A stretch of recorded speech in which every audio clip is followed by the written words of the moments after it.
أعوذ بالله من الشيطان الرجيم.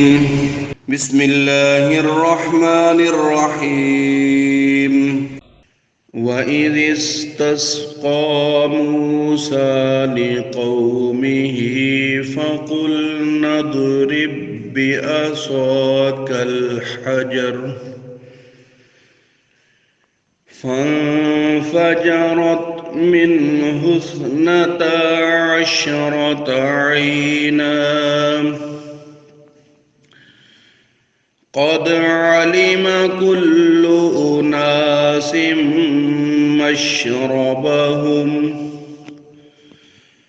كلوا واشربوا من رزق الله ولا تعثوا في الأرض مفسدين.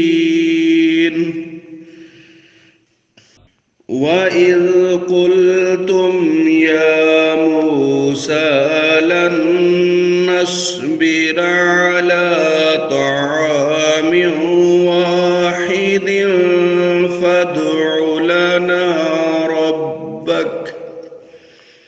فادع لنا ربك يخرج لنا مما تنبت الأرض من بقلها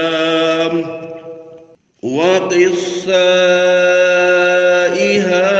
وفومها وعدسها وبصلها. قال أتستبدلون الذي هو أدنى بالذي هو خير اهبطوا مصرا فإن لكم ما سألتم وضربت عليهم الذلة والمسكنة وباءوا بغضب من الله ذلك بأنهم كانوا يكفرون بآيات الله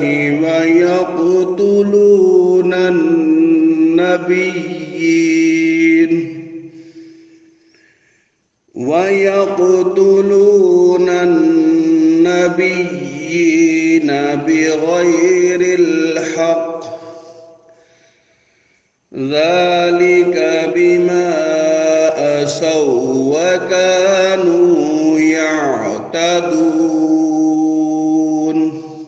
صدق الله العظيم.